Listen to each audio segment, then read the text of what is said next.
ఒకప్పుడు TET pass అయ్యి teacher ఉద్యోగం సంపాదించడం పెద్ద సవాల్.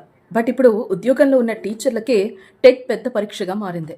వేలాది మంది విద్యార్థులకు పాఠాలు చెప్పే ప్రభుత్వ ఉపాధ్యాయులే టెట్లో ఫెయిల్ కావడం ఇప్పుడు హాట్ టాపిక్ గా మారింది. తెలంగాణలో విడుదలైన తాజా టెట్ ఫలితాలు రాష్ట్ర విద్యాశాఖలోనే కాకుండా ప్రభుత్వ ఉపాధ్యాయుల్లోనూ తీవ్ర చర్చకు దారితీశాయి.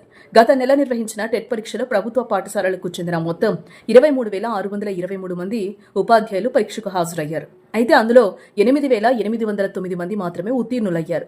అంటే కేవలం 37.29% మంది మాత్రమే టెట్ పాస్ అయ్యారు. మిగిలిన 14,814 మంది ఉపాధ్యాయులు పరీక్షలో విఫలమయ్యారు. ఈ ఫలితాలు గత ఏడాదితో పోలిస్తే మరింత ఆందోళన కలిగిస్తూ ఉన్నాయి. గత టెట్లో ప్రభుత్వ టీచర్ల ఉత్తీర్ణత దాదాపుగా 50% ఉండగా ఈసారి అది 37.29%కి పడిపోయింది. అంటే పాస్ శాతం గణనీయంగా తగ్గింది. సాధారణంగా టెట్ పరీక్ష అనేది ఉపాధ్యాయుల బోధన అర్హత నిర్ధారించే పరీక్ష.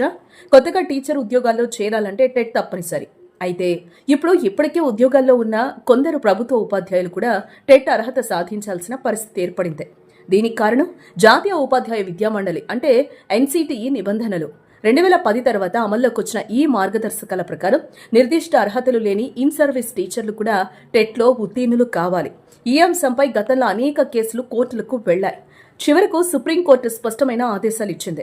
2028 ఆగస్టు 31లోపు సంబంధిత ఉపాధ్యాయులు తప్పనిసరిగా టెట్ అర్హత సాధించాలని తెలిపింది.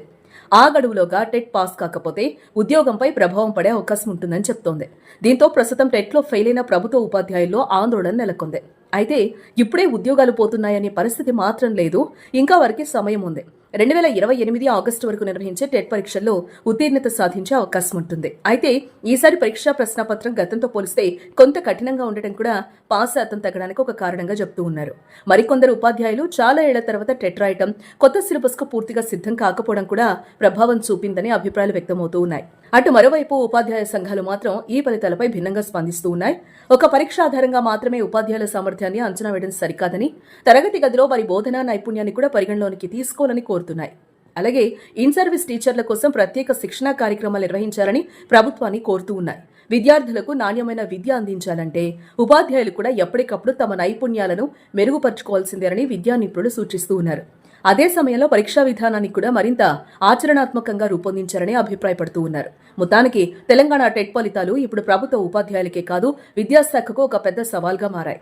23,000 మందిలో కేవలం 8,000 మంది మాత్రమే పాస్ కావడం, 14,000 మందికి పైగా ఫెయిల్ కావడం, 2028 డెడ్లైన్ దగ్గర పడుతూ ఉండటం ఇప్పుడు రాష్ట్ర వ్యాప్తంగా చర్చనీయాంశంగా మారింది. ఇక ముందు జరిగే టెట్ పరీక్షలో ఎంతమంది అర్హత సాధిస్తారు, ప్రభుత్వం వారికి ఎలాంటి సహాయం అందిస్తుంది అన్నది కూడా ఆసక్తికరంగా మారింది.